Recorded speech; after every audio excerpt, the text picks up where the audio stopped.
What's going on, Jets fans? Welcome into NYJ Today. In this video, I'm going to be breaking down the 2021 schedule for the New York Jets. I'm going to highlight some of the tougher matchups and tougher stretches that they have on the schedule, and I'll also highlight some of the more exciting and more enticing games that are to be played in this upcoming season. Can the New York Jets finally reverse their fortune and start to win after a long stretch of losing? Let's go ahead and get after it.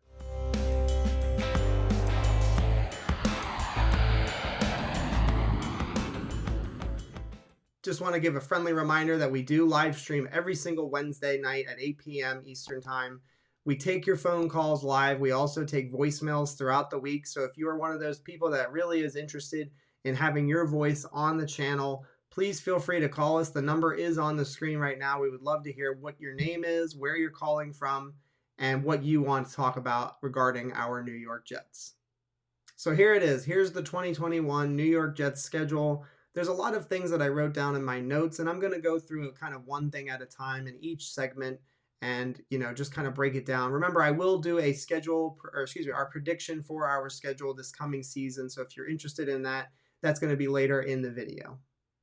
In this first segment, I'm just going to talk about the fact that the New York Jets only play 5 teams from the 2020 season that actually made the playoffs. We play the Buffalo Bills, we play the New Orleans Saints, we play the Tennessee Titans, we play the Tampa Bay Buccaneers, and we play the Indianapolis Colts. These are all teams that made the playoffs in the 2020 season. And I think we all just need to take that with a grain of salt because keep in mind, these teams are not the same returning into the 2021 season. The only team that we could really say that's the same are the Tampa Bay Buccaneers. They brought every single starter back from that Super Bowl run, but pretty much everybody else is a lot different. And so even the teams that didn't make the playoffs on our schedule, they are going to be very different as well. So try to keep that in mind. It is one of the ways that people kind of judge schedules as they come out. How many playoff teams do you play? So just keep that in mind. Another thing that really stood out to me on this schedule is we do not face a ton of elite quarterbacks on our schedule. There are not very many truly elite quarterbacks, and I'm talking quarterbacks that are within the top 12 of the NFL. Here are some of the quarterbacks that I mentioned. We play Ryan Tannehill, we play Matt Ryan, Tom Brady, obviously, and Josh Allen. Find the other elite quarterback on this schedule and let me know. I mean, I guess we could consider Joe Burrow.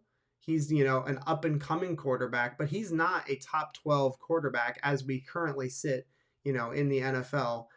Carson Wentz has shown flashes in the past. He showed dominance, leading up to his potential MVP type of season that he had a few years back. He's now back with Frank Reich in the, with the Indianapolis Colts. So maybe that marriage will, turn into something really fruitful for the Indianapolis Colts. And then there's just a lot of question marks on this team. What are the Houston Texans going to be? Is Tua Tagovailoa, is he going to take a step forward? Jameis Winston with the New Orleans Saints, is he going to be able to take a step up? Sam Darnold, Drew Lock. These are all guys that kind of make you wonder, are they really elite quarterbacks? And so looking at that list, Tannehill, Matt Ryan, Tom Brady, Josh Allen, it's kind of nice to know that we don't have this gauntlet of elite quarterbacks on our schedule. One thing that I think is worth mentioning is the last 2 games on the schedule. We have the Tampa Bay Buccaneers in week 17, and then we have in our final week, week 18, we have the Buffalo Bills on the road in Buffalo. So something to consider and something that we talked about in last night's stream, what if the Buffalo Bills have already clinched up and, they're locked into their playoff seeding? There's a very good chance that they bench their starters and the Jets will be playing their backups similar to what they did back in the 2019 season.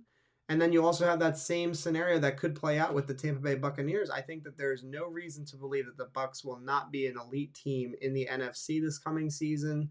So could they also potentially have things already kind of locked up and not really need that game? I don't know if that's going to necessarily happen in a week 17 game, but it could happen. It's happened in the past before.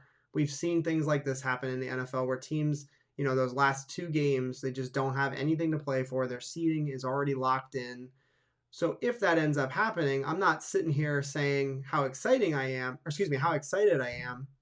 But I guess the point here is that if the Jets, just for whatever reason, let's just go ahead and get crazy here, let's say the New York Jets have won 7 or even 8 games at that point in the season.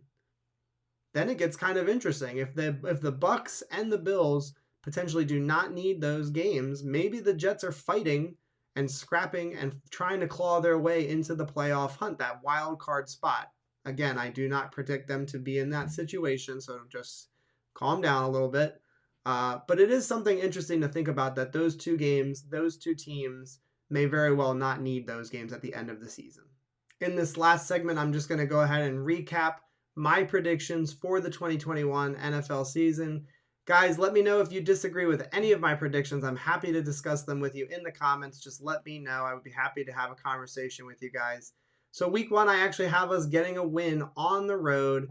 It's going to be Robert Saleh's first game as a head coach, and I just feel like the Jets have all the motivation in the world and all of the pressure is on them to win this football game versus Sam Darnold. I do think that our pass rush is going to be the deciding factor, and our offensive line. Can we protect Zach Wilson, and do we get pressure on Sam Darnold? I think we will, and that's why I have them winning this football game. Week 2, I have them facing off the New England Patriots. It's going to be at home. I'm going to be at that football game, and I'm really excited to go to it. However, I think it's a really tough matchup. I think that, Bill Belichick is going to come in there. He's going to have a really good game plan against Zach Wilson and all of these threats that we have at the wide receiver position. And I think that Robert Saleh, he might take his lumps in this game, and I just see them losing this football game. Then we go to week 3. I will also be at this game. I'm going to be at this game with Mike. And week 3, I actually have us winning on the road versus the Denver Broncos. This is a toss-up game, but in my mind, they can win this football game. I'm not a huge believer in Drew Lock, and I do believe in Zach Wilson. I think he's going to have a really good game, and so we'll get a big win on the road. Week 4 versus the Tennessee Titans, I have us losing that football game. This is a veteran football team: Ryan Tannehill, A.J. Brown, Derrick Henry. And, they're going to know how to come on the road and get a win in New York. I see us losing this football game. It could be competitive, and I think there could be a lot of points scored as well. The Tennessee defense was not all that great last year. They struggled a little bit, to get off the field on third down. So if our pass rush, if they're having a good game, if our offensive line is having a good game, we could, sneak a win out in this game. The Atlanta Falcons game in London, I actually have us taking a loss here. The Atlanta Falcons were obviously not a very good football team, a good football team last year, but they did end up, getting Kyle Pitts. They have Calvin Ridley. They have Julio Jones, Matt Ryan. I just think that there's no way our defense is going to be able to keep up. They're going to score a lot of points against us. They're going to expose some of the younger players that we have in the secondary. I think that's a loss, and it could even be a blowout. Week 7, we're playing the New England Patriots after going on a bye during week 6. I actually have us getting a win here. I think Robert Saleh, I think he's going to be licking his chops to get back at Bill Belichick and the Patriots. So I actually have us winning on the road in Gillette Stadium. I think that's going to be a big game for the Jets and for Robert Saleh to prove himself as a great head coach. Getting a win after a bye week I think is very important for this team. They're coming off of a 2-loss streak, and I think that's where they're going to win. They're going to break the streak right there. Then we go home. We play the Bengals. I think that's a win. I think they didn't do enough to protect Joe Burrow. They didn't build the offensive line. I think our pass rushers will have a big game. Carl Lawson's going to be licking his chops. And again, Quinnen Williams, they're going to wreck Joe Burrow. And although they do have good weapons on the outside, I just think our pass rush is going to be too much for them to protect Joe Burrow. Then we play on the road on Thursday night versus the Indianapolis Colts. I have that as a loss right now. I think that they are a really solid defense. They're a well-coached football team. I think Carson Wentz is going to have a bounce back year. I don't know if he's going to be an MVP candidate like he was, prior to suffering his knee injury. But I think he's going to have a pretty decent year. That's a good football team. They're going to win the game, and the Jets will hopefully be competitive in the game. Week 10, we play the Buffalo Bills at home. I have that as a loss right now. I just think that they experienced the playoffs last year. They are now, able to come into games like this, games where they should win and play well and play smart. I think Josh Allen's going to have a really good year this year. I don't know if it'll be as good as last year, but he's still, a very, very talented and elite quarterback. I don't think that we're ready for that quite yet. So I give the Bills the win, even though it is in New York. Then we go to the Miami Dolphins on week 11. I have us winning that football game. It's going to be actually in New York, and I have the win for us there. I just think that we'll be able to compete with them and get out a very, very close win. This could be a field goal kind of game where we have to kick to win at the end of the football game. The Houston Texans are, basically imploding there in Houston. That's week 12. It is also in Houston. I don't think that matters really too much. They're not a very good football team. We also play the Philadelphia Eagles. And I don't know if anybody knows this in Jets fan land, but the New York Jets have never beaten the Philadelphia Eagles in the regular season in franchise history. It's never happened. They've never beaten the Eagles. I think Robert Saleh, he's a smart guy. He's going to do his research going into this game, and he's going to know that stat. He's going to know that information. And I think the Jets come out with their hair on fire, and they get their first win versus the Philadelphia Eagles. I have us winning that game, and potentially big. We might be able to get, if we get that message out there to the team, we might be able to get a big win there. After this game, after the versus the Philadelphia Eagles, I have the New York Jets kind of falling apart, actually. They're going to lose a bunch of games here. I have them losing to the Saints. It is in New York, but I don't think that they're ready to compete with a team like the Saints. Jameis Winston is a bit of a question mark, but I think that if Sean Payton has been coaching him like I think he has been, I think Jameis Winston has a very, very solid season in the NFL. Then I have us losing to the Dolphins. They're going to be at home, and I just don't think that we are able to get both games versus the Dolphins. Then we come back home. I have us winning our final game of the season versus the Jacksonville Jaguars. I think that's going to be a really, really intense, very, very dramatic, potentially very close football game versus the Jags. I have us winning that one at home. If that one were in Jacksonville, I probably would give them the win. So truly a toss-up game in my mind. And then those last two games, I kind of mentioned earlier in the video that the Bucs and the Bills might not be playing for anything, but I don't really want to project that just because it's not really fair to, the schedule and the fact that, I have to predict based on these teams and their talents.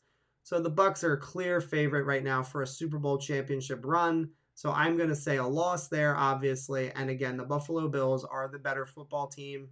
So I'm going to give them the win in week 18. So I have the New York Jets finishing the 2021 season with an 8-9 record. They will have a losing record, but just barely. And again, I don't know what's going to end up happening. They could lose a few more games than this. They could even potentially win some more games than this. If you're one of those people that's very, very optimistic about the Jets, I'd love to hear your take on this in the comments for this video. And again, if you're not really believing in the fact that they're ready to win 8 games, I totally respect that. And I would love to hear your reasons why in the comments as well. That's going to do it for this video. Thank you so much for watching NYJ Today. If you could all do me a big favor and jet up the like button on this video, and if you're new here and you've enjoyed the content, please consider subscribing to the channel. We truly appreciate all of the support that you guys continue to give us. Thank you so much for watching. Go Jets. See you guys next time.